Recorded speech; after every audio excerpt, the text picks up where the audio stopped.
누가복음 5장 1절로 11절까지의 말씀을 하나님의 말씀을 내 심령 가운데에 믿음으로 선포한다는 마음으로 우리 함께 저와 여러분이 번갈아가며 읽도록 하겠습니다. 제가 1절 읽고 여러분들이 2절 읽습니다.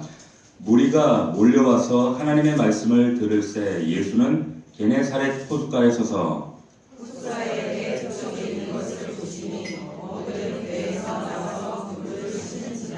예수께서 한 배에 오르시니 그 배는 시몬의 배라. 육지에서 조금 떼기를 청하시고 앉으사 배에서 무리를 가르치시더니 말씀을 마치시고 시몬에게 이르시되 그네로 가서 그물을 내려 고기를 잡으라. 시몬이 대답하여 이르되 선생님 우리들이 밤이 새도록 수고하였을 때 잡은 것이 없지만은 말씀에 의지하여 내가 그물을 내리리다 하고 그렇게 하니 고기를 잡은 것이 심하나 그물이 쓰러지는지라. 이에 다른 배에 있는 동무들에게 손짓하여 와서 도와달라 하니 그들이 와서 두 배의 체험에 잠기게 되었더라. 시몬 베드로가 이를 보고 예수의 무릎 아래 엎드려 이르되 주여 나를 떠나소서 나는 죄인이로 소리라 하니 이는 자기 및 자기와 함께 있는 모든 사람이 고기 잡힌 것으로 말미암아 놀라고 세베대의 아들로서 시몬의 동업자인 야고보와 요한도 놀랐습니다. 예수께서 시몬에게 이르시되 무서워하지 말라 이제 너는 네가 사람을 취하리라 하시니 다 함께 그들이 배들을 육지에 대고 모든 것을 버려두고 예수를 따릅니다. 아멘. 자, 이제 후로는 이와 같은 제목으로 하나님 말씀 은혜를 나누도록 하겠습니다. 오늘 말씀은 예수님이 베드로와 만나시는 그런 장면입니다. 배경이 되는 장소가 게네사렛이라고 불리는 호수입니다. 이곳은 우리가 알고 있는 갈릴리 바다, 이스라엘 땅에 보면 갈릴리 호수라는 곳이 있습니다. 갈릴리 호수라고도 부르고 또 디베라 바다, 구약 성경에 보면 긴네렛 이렇게 부르고 있습니다. 이 똑같은 호수를 왜 이렇게 다양하게 부르는가? 이 갈릴리 호수를 유대 사람들은 이 호수를 부를 때 약간 천지에서 이 갈릴리 지방을 천대에서 부를 때 갈릴리 호수 이렇게 불렀습니다. 유대 사람들이 원래 부를 때는 게네사렛, 헬라식 지명이거든요. 원래는 긴네렛인데 헬라식 음역으로 게네사렛 이런 뜻이에요. 디베라 호수 이렇게 부를 때는 이 디베라가 이 갈릴리 지역의 행정 수도였습니다. 그래서 이 로마 황제 티베리우스가 이 지역을 명하고 로마 사람들이나 외부인들이 부를 때는 이 갈릴리 호수를 디베라 호수다 이렇게 불렀습니다. 그러니까 다 같은 호수예요. 근데 그 크기가 어마어마합니다. 어마어마해요. 우리 사진 한번 띄워봐 주십시오. 여러분들의 이해를 돕기 위해서 아마 성기순례 다녀오신 분이 우리 정혜동 집사님 한 분밖에 안 계시죠. 우리 정혜동 집사님은 갖다 줘서 더 이렇게 생생하게 와닿으실 거예요. 자, 이것은 이스라엘입니다. 이스라엘 보시면 맨 위에 여기가 헬몬산입니다. 헬몬산에서 여기가 사계절 내내 흰눈이 쌓여있는 그런 산이에요. 산에서 물이 흘러서 여기가 이제 갈릴리 호수예요. 디베라 호수, 갈릴리 호수. 요단강이 이렇게 흘러서 여기 어디예요? 염해입니다. 사해로 이어집니다. 그래서 여기가 예루살렘이고 그리고 여기가 가이사랴 들어보시죠? 여기가 나사렛, 예수님의 고향 나사렛 됩니다. 여기가 베다니가 되고요. 여기가 가버나움. 예수님 지금 많이 활동하십니다. 이 지역이 갈릴리 지역이고 갈릴리 호수가 되는 거예요. 자, 한번 넘겨보십시오. 자, 이게 갈릴리 호수의 크기입니다.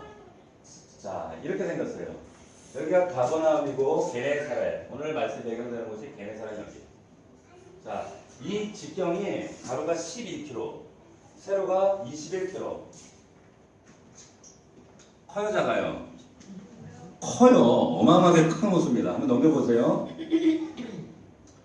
자, 이 지금 갈릴리 지방입니다. 저 바라보시는 왼편에 있는 곳이 게네사렛 평야입니다. 그리고 그 위에 가면 예수님께서 8분 말씀을 전하셨던 산상수훈을 전하셨던 곳이고 가버나움, 베세다 이렇게 나와요. 자, 넘겨보십시오. 자, 이게 갈릴리 호수 다른 방면에서 바라본 곳입니다. 저 위에가 팔복교회가 있어요. 하얗게 되어 있는 저 땅이 저기서 예수님께서 말씀을 전하셨어요. 넘겨보세요. 자, 여기입니다.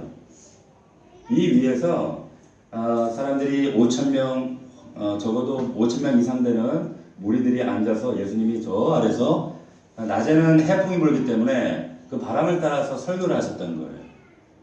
자, 넘겨보십시오. 저 멀리 있는 것이 헬몬산입니다. 자, 넘겨보십시오. 이게 갈릴리에서 잡히는 고기입니다. 좀 우리가 일반적으로 먹는 고기하고는 좀 다르게 생겼죠? 자, 이것을 요리해서 넘겨보세요. 이렇게 먹습니다. 이걸 뜯어가지고 이렇게 빵하고 싸서 먹는 거예요. 그 소스에. 자, 여러분들 좀 이해를 돕기 위해서 제가 왜 이런 그림을 보여드리는가 하면 여러분들이 이 호수의 사이즈를 기억하실 필요가 있습니다. 절대 작은 호수가 아니에요. 이 호수가 앞서 말씀드렸던 대로 21km, 12km 아주 어마어마한, 그래서 사람들이 바다라고 이렇게 바다처럼 생각하고 불렀어요. 지금 우리 용인시의 크기가 저 갈릴리 호수의 한 2배 정도 돼요.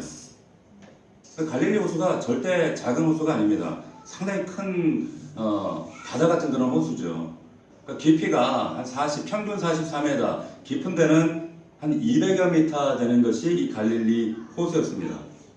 이 크기를, 사이즈를 여러분들이 잘 기억하실 필요가 있습니다. 왜냐하면 잠시 후에 또 말씀을 나누겠지만 예수님이 베드로에게 깊은 곳에 가서 그물을 던져라 할 때 이 깊은 곳이 조금 나간 게 아니에요. 바로 앞이 아니에요. 한참, 적어도 이 깊은 곳을 가려면 7km에서 8km를 노저어서 나가야 돼요. 자, 이 7, 8km면 여기서 어디까지 될까요? 한 수지 동천동쯤 될 것 같아요.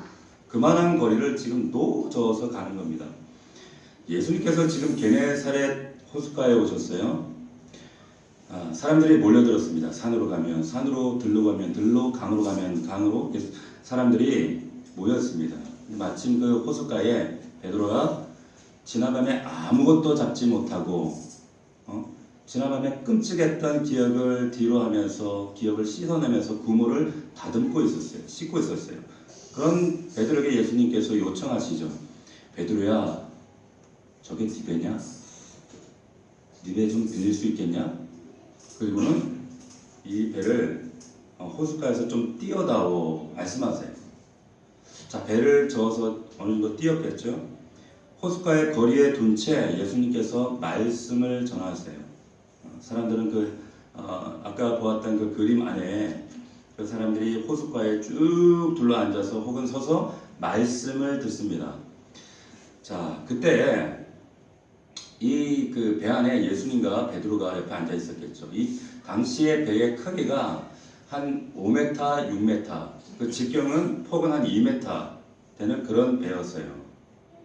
예수님께서 말씀을 전하실 때 누가 말씀을 가장 가까이서 들었을까요? 누가 들었어요? 베드로가 들었어요. 별로 듣고 싶지는 않았는데 어쩔 수 없이 그 앉아서 쭈그리고 앉아서 말씀을 듣고 있어요. 말씀을 마치시고 이제 배를 가까이 대서 육지에 예수님을 내려다 드려야지 하는데 예수님께서 갑자기 말씀하시는 겁니다. 베드로야, 우리 깊은 데 가서 고기 잡자. 깊은 데 가서 그물을 내려라. 이런 말씀을 하시는 거예요. 자, 그런데 5절 말씀해 보시면 예수님이 그 말씀을 할 때에 앞서서 배 위에서 주옥 같은 말씀을 하실 때에 이미 베드로 안에 뭔가 변화의 조짐이 있었어요. 말씀이 역사했어요.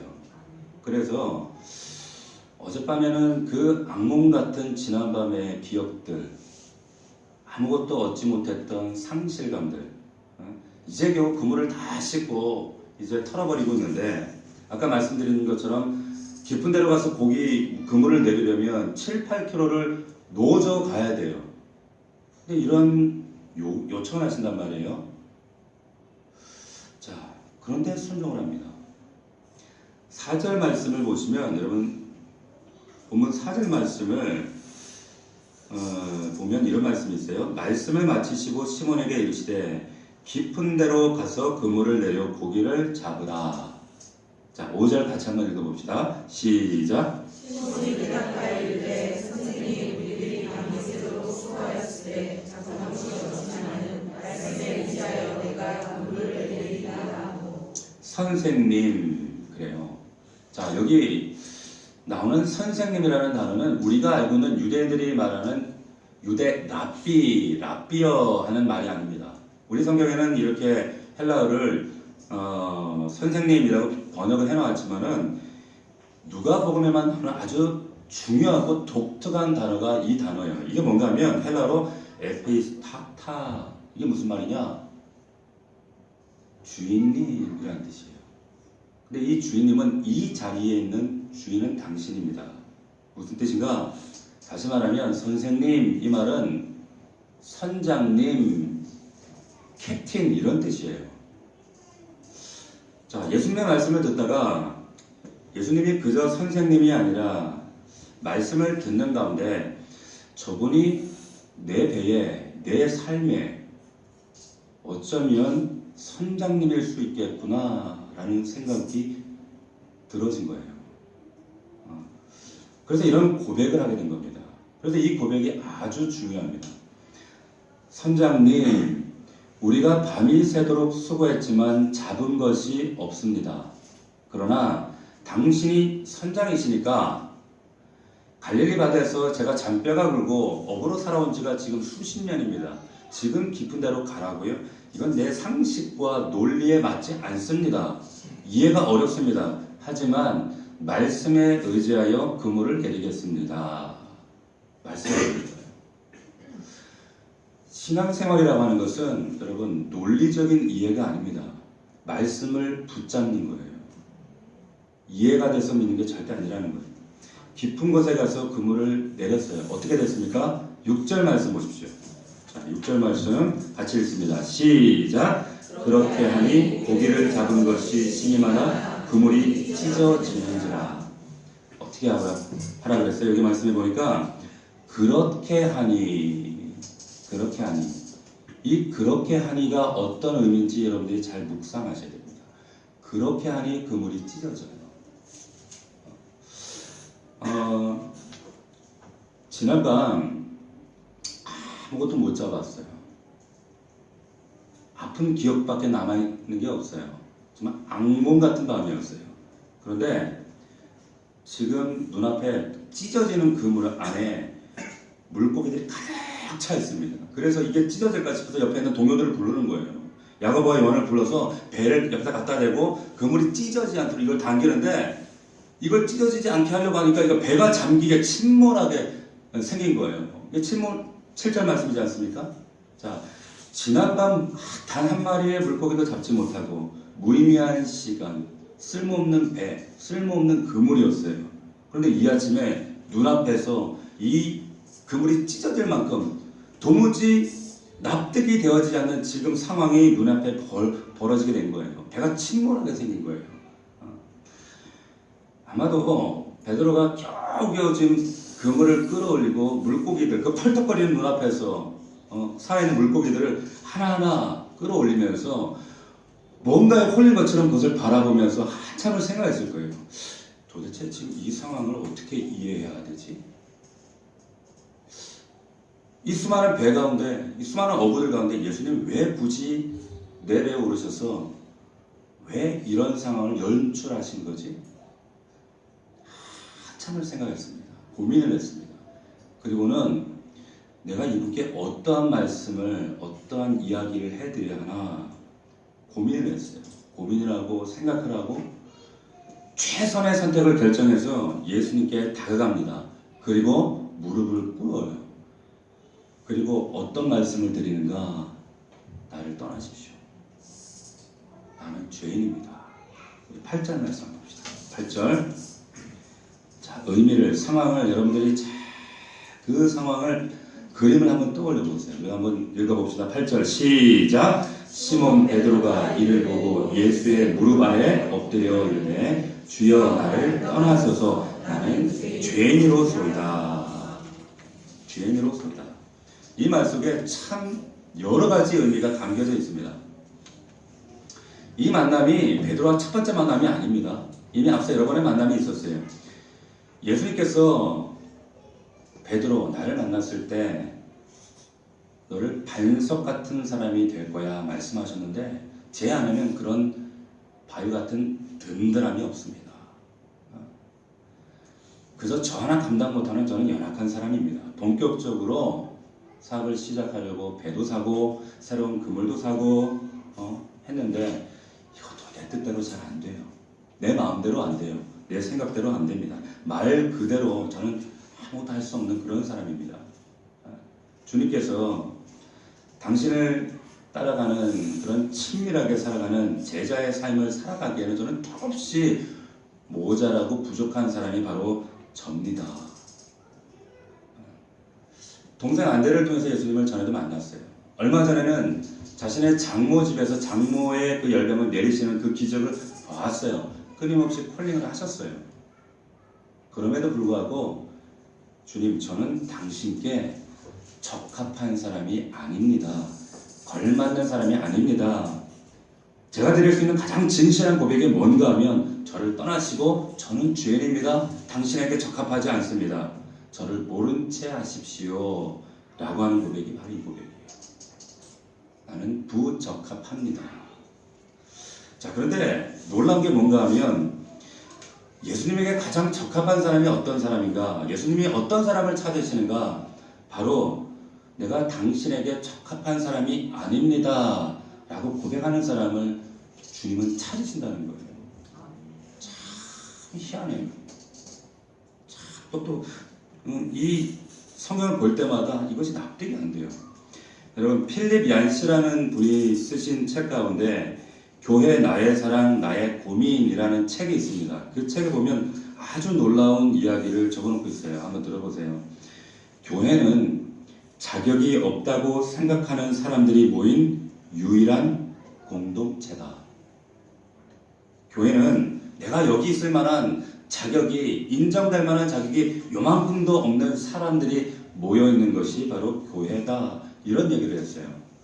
우리가 신앙생활을 할 수 있고 하나님을 따라가고 정말 주님의 제자로 그분이 나를 순종의 자리로 이끄실 때 하나님이 우리를 쓰실 수 있는 가장 중요한 조건, 우리를 부르시는 가장 좋은 조건이 뭔가 하면 하나님, 나는 당신께 걸맞지 않습니다. 라고 하는 거예요. 어울리지 않습니다. 적합하지 않습니다. 사도 바울도 평생에 사역을 하면서 이 고백을 수없이 반복을 했어요. 뭐라고 고백을 했습니까? 나는 죄인 중에 괴수다. 나는 사도 중에 제일 작은 자다. 내 죄가 많은 사람들 중에 제일 많다. 이런 고백을 합니다. 하나님과 동행하기에, 그분을 따라가기에 적합하지 않다는 이 자세야말로, 그런데 하나님께서 우리를 찾으시는 가장 중요한 자세라는 거예요. 교회 안에서 여러분 잘난 척 하시면 안 돼요. 내가 신앙생활을 몇 년 했고 10년 했고 집 사고 권 사고 이것이 중요한 게 아닙니다. 잘났다고 해서 잘난 게 절대 아니라는 거예요. 우리는 하나님 앞에 죄이고 병자입니다. 환자예요. 가정에서, 교회에서 왜 아직도 나의 목소리가 크고 나의 교만이 핏대를 세우고 있고 나의 목소리가 이렇게 크게 울려 퍼지는가? 이런 내가 주님 앞에 걸맞지 않은 사람입니다. 라고 하는 이 고백이 아직 내 안에 있지 않기 때문에 그런 거예요. 어떤 사람이 주님과 동행할 수 있는가? 어떤 사람을 주님이 부르시는가? 내가 주님에게 부적합한 사람입니다. 걸맞지 않는 사람입니다. 이런 고백을 하는 사람. 이 고백이 너무나 중요하다는 겁니다. 여러분, 타락이 뭔지 아세요? 에덴에서 아담과 하와가 왜 타락했습니까? 하나님과 내가 동등해져야지, 이거예요. 우리가 하나님께 참 걸맞지 않습니다. 적합하지 않습니다. 라고 하는 그것이 바로 거룩이에요. 그게 경건입니다. 이것을 깨닫는 자가 하나님 앞에 나아갈 수가 있다는 겁니다. 성경에 보면 베드로 같은 사람도 그렇고, 우리가 금요일마다 사도행전, 어제 우리 천년집사님 사도행전 공연을 했잖아요. 그 그 공연에 나오는 그 바울이 어떤 사람이었습니까? 예수 믿는다고 스데반을 돌로 쳐 죽인 살인자였어요. 근데 그런 사람을 부르세요. 자격이 돼요? 자격이 안 되잖아요. 걸맞지 않는 자들을, 어울리지 않는 자들을 하나님 부르시거든요. 참 하나님의 방법이 참 놀랍습니다. 자, 그런 베드로를 향해서 예수님이 어떤 말씀을 하시는가? 나는 당신에게 어울리지 않습니다. 걸맞지 않습니다. 나를 모른 체 하십시오. 말할 때 예수님께서 이런 말씀을 하세요. 10절 말씀입니다. 같이 읽습니다. 시작. 세베대의 아들로서 시몬의 동업자인 야고보와 요한도 놀랐습니다. 예수께서 시몬에게 이르시되 무서워하지 말라. 이제후로는 내가 사람을 취하리라 하시니. 무서워하지 말라. 이제후로는 내가 사람을 취하리라. 무서워하지 마라. 제일 먼저 하신 말씀이 두려워하지 말아라. 이제는 예수님께서 베드로라고 하는 한 사람의 그 깊은 보이지 않는 내면 안에 말씀의 그물을 던지세요. 그리고 뭘 뽑아내시느냐? 두려움이라는 것을 뽑아내십니다. 여러분, 저와 여러분들 마음 가장 깊은 곳에, 가장 심령 깊은 곳에 있는 게 뭔 줄 아세요? 두려움이에요. 두려움입니다. 우리 속에 뭐가 있는가? 뭐 야망이 있고, 욕망이 있고, 사랑이 있고, 그게 아니라 어떤 사람 예외 없이 그 심령 마음 깊은 곳에 있는 게 뭐냐? 두려움이라는 게 있어요. 자, 성경에 하나님께서 하나님의 사람들을 부를 때 누누이 제일 먼저 하시는 말씀이 뭐냐? 무서워하지 마. 두려워하지 마. 왜 이 말씀을 우리에게 가장 먼저 던지시는가? 우리의 가장 깊은 내면 안에 있는 두려움이 있다는 거예요. 그것을 지금 보시는 겁니다. 그걸 보고 애써 그 수면 깊이 아래 내려갈 필요도 없이 예수님께서 베드로의 그 깊은 속 안에 있는 두려움을 보시는 거예요.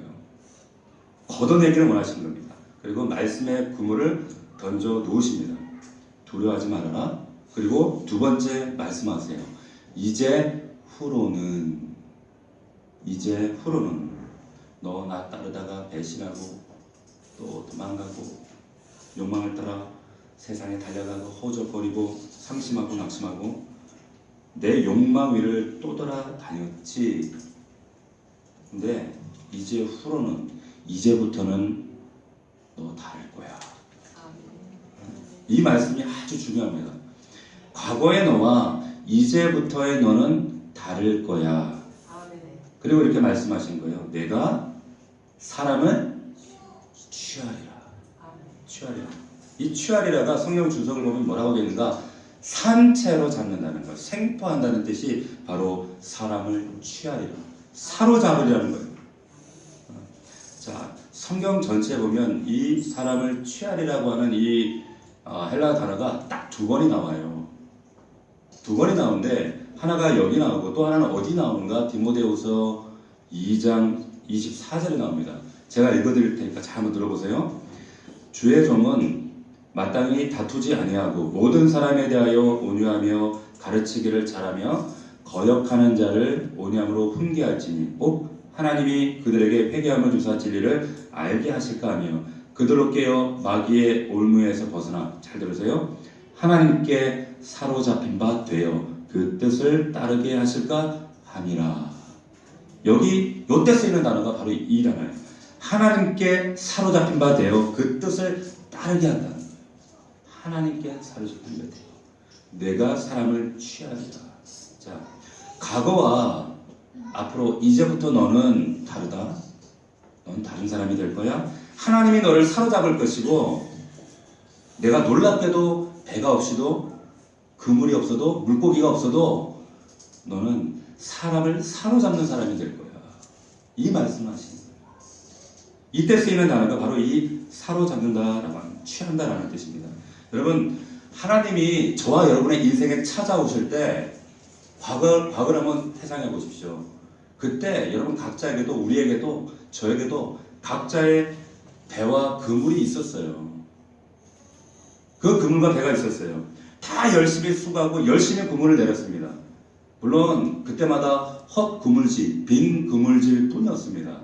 그래서 지나간 밤, 그 지나간 과거 기억을 잃어버리려고, 잊어버리려고, 묻어버리려고 애써 노력하고 그물을 씻고 다음에 기회가 주어진다면 어떻게든지 잘해봐야지, 성공해봐야지, 이런 생각을 가지고 참 전전긍긍하면서 지금까지 버텨왔습니다. 그런데 중요한 게 뭐냐면 더 큰데 더 좋은 그물, 그런데 그걸 가지고 물고기를 잡을 수 있는 게 아니더라는 거예요. 그게 아니라 정작 내 인생에 하나님이 필요하구나 라는 사실을 깨닫게 하십니다. 자, 앞에 얘기는 이런 거예요. 예수님께서 베드로에게 야, 사람이 그물로만 사는 게 아니야. 그물 있다고 물고기 잡는 게 아니야. 배가 있다고 물고기가 많이 잡히는 게 아니야. 우리 성도들은 어떤 사람들을 성도라고 부르는가? 여러분 말씀에 보면 배와 그물을 버려두고 그러세요. 이것은 우리의 직업, 먹고 사는 생계를 내팽개치고 주님만 쫓아가라 이 말이 아니에요. 그 뜻이 아니라 내가 과거에 그렇게 붙잡고 붙들고 우리 삶에 이것 없으면 안 돼 라고 여겼던 내 삶을 책임져 줄 것처럼 여겨졌던 그것을 우리가 그물과 배처럼 여기고 내려놓으라 이 말이에요. 그래야 잡을 수 있다는 겁니다. 자, 여러분, 우리가 내려놓아야 될 이 그물과 배가 뭘까요? 대표적인 게 뭐가 있을까요? 남자들 같은 경우에는 뭐가 있을까요? 뭐가 있을까요? 체면. 그래도 이 정도 차는 타줘야 돼. 그래도 골프는 쳐줘야 돼. 그런 체면. 이거 못 내려놔요. 여자들은 뭘까요? 우리 여성 동지들은 뭐가 있을까요? 내가 여전히 내놓기가 참 힘든 그거. 요거 맞아. 요거. 아름다운 외모. 처지면 빨리 땡겨야 되고, 발라줘야 되고, 덮어줘야 되고, 그냥 불이 나게 가가지고 좀이라도 있으면 가서 주사바늘 쑤셔줘야 되고. 이 아름다운 외모를 내려놓지 못하는 거예요. 이 그물을 포기할 수가 없어요. 자, 그런가 하면 우리의 재력이 될 수도 있고 우리의 학력이 될 수도 있어요. 과거에 내가 잘 나갔을 때 그 영광이 될 수도 있어요.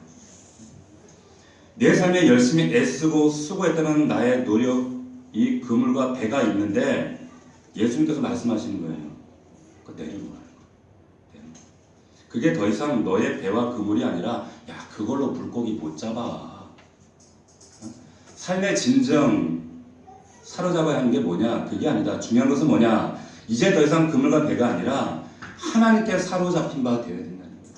하나님께 사로잡힌 바 되어서 그 사랑에 압도되면 네가 사람을 사로잡을 수 있어.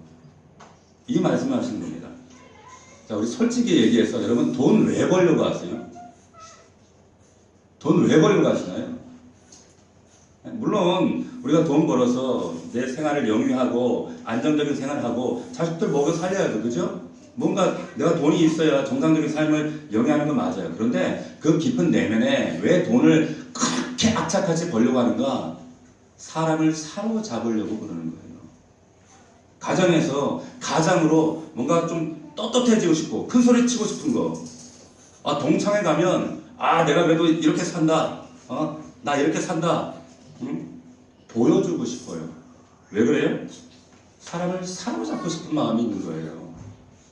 그런데 그런다고 해서 사람을 사로잡는 건 아니에요. 착각하고 살았죠. 하나님의 목적과 상관없이 도모하는 모든 계획을 탐심이라고 하는 겁니다. 돈 벌어야죠. 근데 하나님의 계획과 상관이 없이 이런 욕심, 이런 것이 내 안에 내재되어 있어요.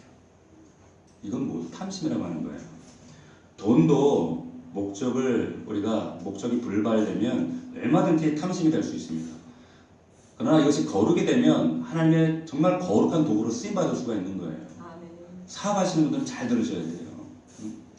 놀라운 사실은 사도행전 2장 14절에 가면 베드로가 정말 그물과 배를 내려놓고 하나님의 말씀으로 그물을 내릴 때 어떤 일이 일어났습니까? 3,000명이 베드로의 설교에 그 말씀에 사로잡힌 바 되어서 베드로 앞으로 와요. 이 말씀 그대로 이루어져요. 믿으시길 축원합니다. 여러분들이 그런 역사가 여러분들 삶 가운데 있기를 주의 이름으로 축원합니다. 그물과 배를 버려두고 예수님을 따라간다는 의미는 바로 이런 거예요. 자, 이 의미를 조금 더 부연해서 우리 말씀을 한번 보겠습니다. 고린도후서 5장 17절 말씀을 한번 우리 찾아보겠습니다. 고린도후서 5장 17절 말씀, 여러분들이 너무나도 잘 이렇게 알고 있는 그런 말씀입니다. 고린도후서 5장 17절 292페이지에 있어요.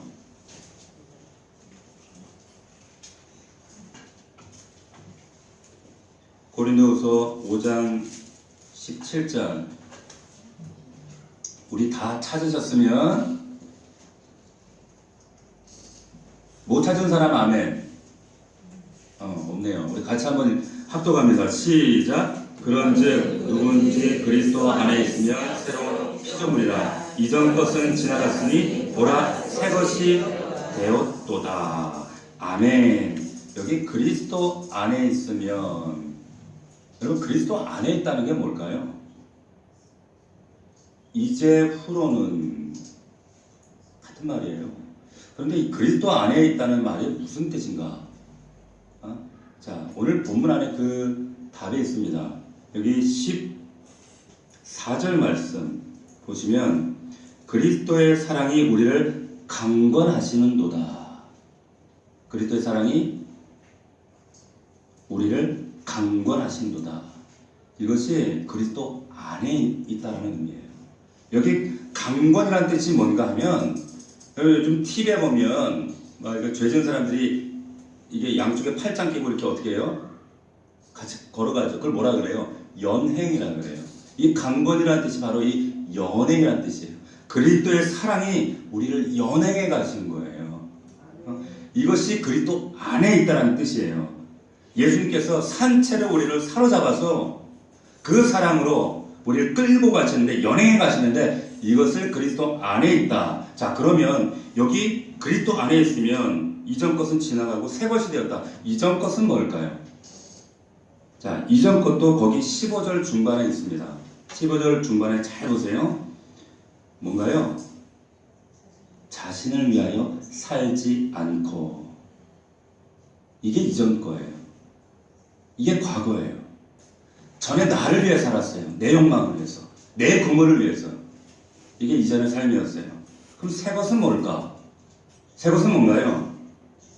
하반절, 다시 사랑하신 이를 위하여 살게 하려 함이라. 아멘이십니까?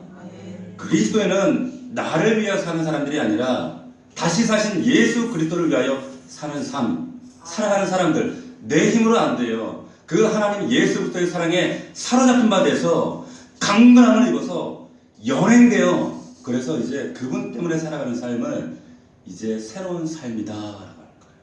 이것이 새로운 피조물이다. 베드로에게 요구하셨던 삶이 바로 그 삶입니다. 이제 후로는. 예수님의 사랑이 나를 연행해 가시면서 과거에 내 자신을 위해 살던 삶, 내 욕심과 야망, 내 체면을 위해서, 내 자랑을 위해서 이전의 삶을 다 하나님께서 전적으로 포기하게 하시고 이제 새것 예수 그리스도를 사랑함으로 그 사랑에 사로잡힌 바가 되어서 살아가게 하시는 새로운 삶, 그 삶을 살아가라는 거예요. 베드로에게 이제후로는 네가 사람을 이렇게 사로잡을 거야. 그 얘기는 예수님의 사랑이, 그 사랑에 네가 압도되어서 사로잡힌 바가 되어서 이전 것, 금을 붙잡고 배 붙잡고 세상 욕망 체면 거기에 호적거리며 살던 너의 모습이 아니라 그리스도 안에서 강건함을 장악되어져서 그 사랑 때문에 너도 이제 사람을 사로잡는 그런 사람이 될 거야. 이 말씀하십니다. 이 말씀이 무서워하지 마라. 네 안에 있는 깊은 내면에 있는 그 두려움 다 내가 건져낼게. 이제후로는 내가 사람을 취하리라 라고 하는 말씀입니다. 이 말씀이 갈라디아서 2장 20절의 말씀에 있죠. 제가 지난주에 양육하시는 분들에게 이 말씀을 꼭 암송하시라고 그랬어요. 한번 우리 암송해 볼까요? 내가 그리스도와 함께 시작. 내가 그리스도와 함께 십자가에 못 박혔나니 그런즉 이제는 내가 사는 것이 아니요 오직 내 안에 그리스도께서 사는 것이라. 이제 내가 육체 가운데 사는 것은 나를 사랑하사 나를 위하여 자기 몸을 버리신 하나님의 아들을 믿는 믿음 안에서 사는 것이라. 이게 그리스도인입니다. 자기를 위해 살지 않아요. 자기 그물 때문에 배 때문에 전전긍긍하지 않아요. 그것이 하나님 앞에 절대적으로 포기되어질 때 그때 비로소 따라갈 수 있는 거예요. 성경에 보면 예수님을 따라다니는 두 무리가 있었어요. 한 무리는 허다한 무리가 있었습니다. 또 하나의 무리는 제자들이 있었어요.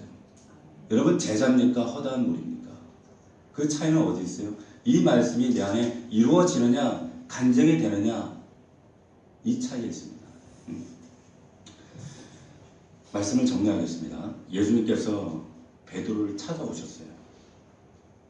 나는 당신에게 적합하지 않습니다. 걸맞지 않습니다. 이렇게 고백하고 있는 그 베드로에게 세 가지를 얘기하세요. 뭘 말씀하시는가? 네 안에 있는 그 깊은 심연의 바다에 있는 그 두려움을 빼내.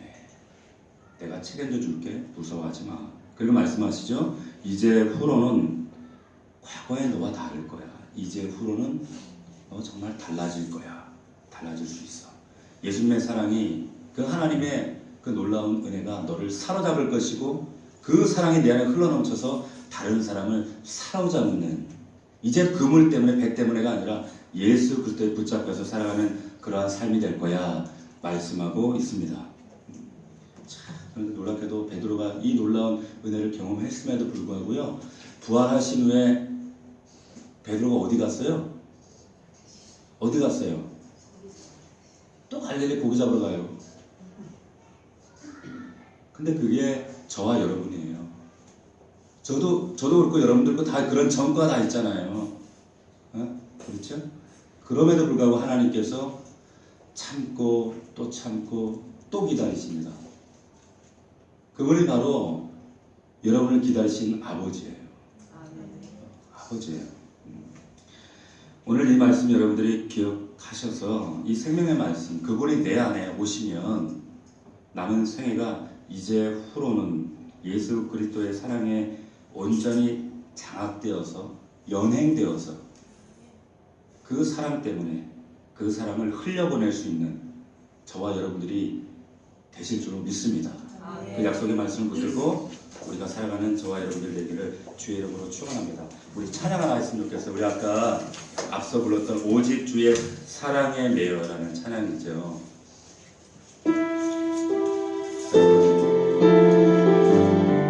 예수님의 사랑 때문에 우리가 이 자리에 있는 겁니다. 사랑하는 거 별거 없어요. 욕심 부릴 거 없어요. 그 하나님의 사랑을 간구하며 이 곡을 합시다. 오직 주의 사랑에 매여 내 영 기뻐 노래합니다. 내 영 기뻐 노래합니다. 진정한 기쁨이 무엇인가 생각해 보십시오. 이 소망의 언덕 기쁨의 땅에서 주의 사람들이 다시 한번 고백해 볼까요? 오직 주의 사랑에 내 영 기뻐 노래합니다. 내 영 기뻐 그물 때문에 아직 기뻐하고 있는 거 아니에요. 배 때문에 기뻐하고 있는 거 아니에요. 이 소망의 언덕 기쁨의 땅에서 주의 사람들이니라. 오직 주의 임재 안에 갇혀 내 영 기뻐합니다. 내 영 기뻐 찬양합니 이 소명의 언덕 이 소명의 언덕 기쁨의 땅에 주께 경배드립니다. 주께 경배드리 주께서 주신 모든 은혜 주께서 주신 모든 은 나는 말할 수 없네.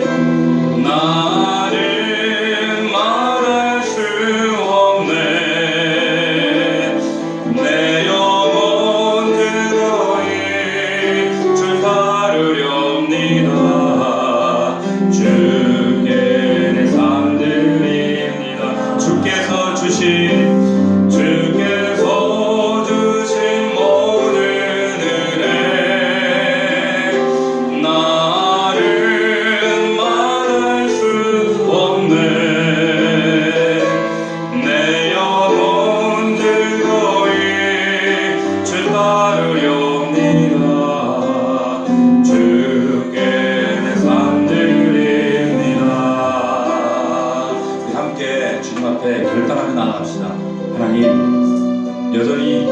내 삶의 욕심과 내 체면과 내 자랑 때문에 이 그물을, 이 배를 포기하지 못하고 전전긍긍하며 울고불고 낙심하고 실망하며 그렇게 살아왔습니다.